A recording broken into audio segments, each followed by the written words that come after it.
Hello, doing a response video to you. Mr. Feel free to argue.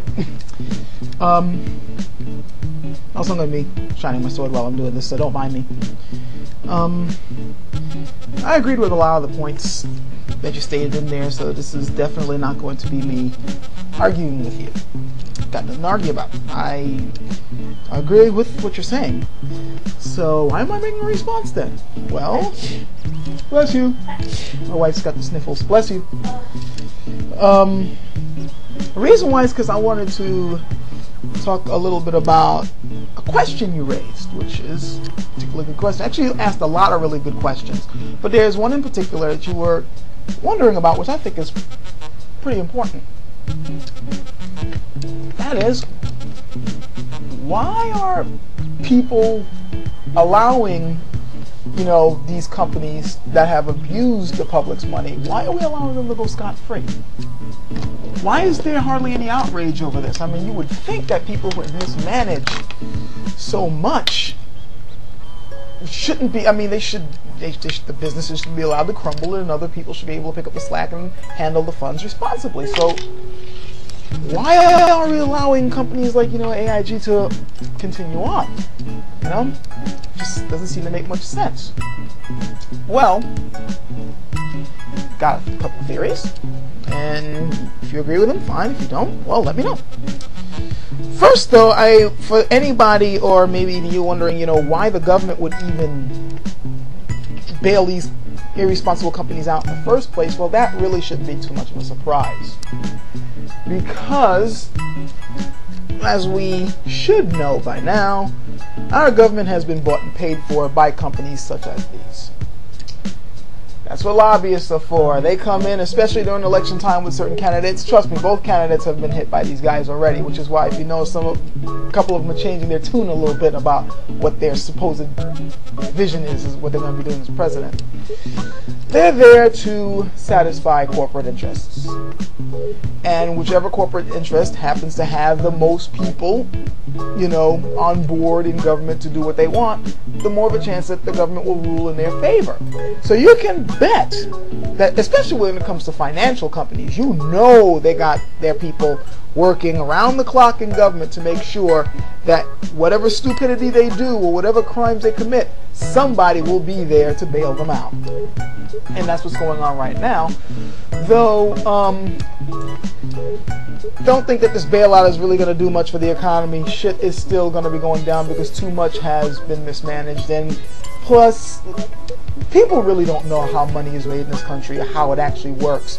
This is going to be a temporary fix at best. We're heading for some bad times. But that's not what the focus of this video is on. What we're going to be talking about, or what I was going to talk about, is why it seems that no one seems to be outraged over this. Why are we not seeing, the outraged citizens, standing up and saying, we're not going to take this anymore? Well, to me, it comes out of two things. One, it comes out of people simply not caring. People don't care. It may seem astounding considering that they should care, but they don't.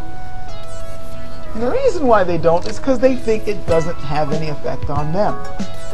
What does it have to do with me? I mean, yeah, the economy prices, yeah, sure, they're going to go up and all that, but ultimately it's not me who's going to lose my house or lose my job. It's the corporations. Those are the fat cats who are going to lose all their money. No, it ain't the fat cats who are going to lose all their money. Well, in the long run they might, but ultimately the guys who are way up on top, they've already done things to ensure that they will keep their wealth. People are going to be losing money and losing resources and losing houses and losing jobs. Thus, we're going to be the ones losing out because ultimately we're going to be the ones footing the bill for all this crap. Of course, the common people don't know that because they don't pay attention, and the reason why they don't pay attention is because they don't care. If they don't think it's going to affect them in any way, they won't do what it takes. They won't, safeguard their futures until it's too late. And then that's when you're going to see them complaining. Like I'm noticing now, look on YouTube, I'm noticing people are beginning to complain. Should have been complaining a while ago. But and it's funny, there's people out there who still don't get it yet, Still don't see the writing on the wall. But that's because they really don't care. They don't think it affects them in any way, shape, or possible. They don't see what the point is. What, me worry? And another reason why they really don't care about the fact that we're letting companies like this get away with such mismanagement and crimes and criminal behavior, because that's what a lot of this is. It's like immoral, borderline, straight up criminal behavior. I won't even say borderline. That's because they think they're entitled to it. Now, that might seem impossible to say. I mean, entitled? No one in their right mind would think that they're entitled to it, at least you would think. But they do. We could talk about democracies and everybody being equal and free all we want in this country, but this country still operates on rules that are similar to a feudal system, in the sense that we believe that certain people are the common folk and certain people are the elite or royalty. The common folk are of course just us, and then of course there's the rabble, the peasants, who middle class hopes that they can be above, but they don't seem to realize how close to them they really are. And then you have the corporate elite and the ruling elite, who the corporate guys tend to just put up there these days.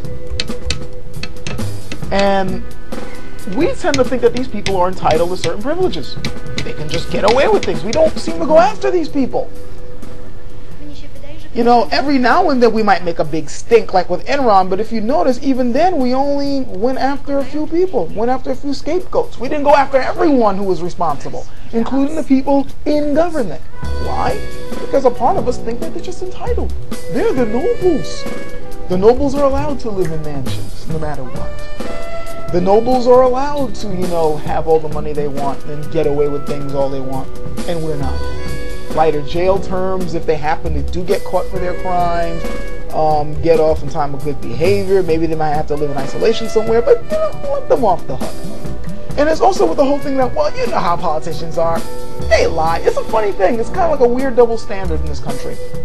We say things like, yeah, we know politicians lie. Yeah, they're scum. They're this, they're that. You can't trust them. You can't trust them. Okay. But it's gotten to the point where we've repeated that litany so much that we expect them to act this way.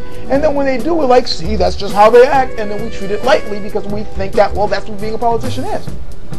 Yes and no, guys. Look, if they do what they're not supposed to do, they're supposed to be punished for it. This goes for corporate elites just as much as the politicians.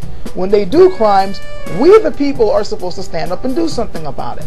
Hell, didn't they say something like that in the Declaration of Independence? They said that about governments, and I think that would definitely have to work with corporations too. They're just businesses. There's no reason why businesses should get away for things that are going to F us over. Especially financial institutions, because that's our money they're dealing with. And ultimately, we're going to be the ones suffering for it. So why shouldn't we hold them accountable? But they think that, they're untouchable. They're the nobles. It's old behavior. Kings can get away with it, nobles can get away with it, princes can get away with it, and all that jazz. But the truth is, everyone is supposed to be responsible for their actions. And everyone is supposed to be held accountable for it. But people in this country don't think that.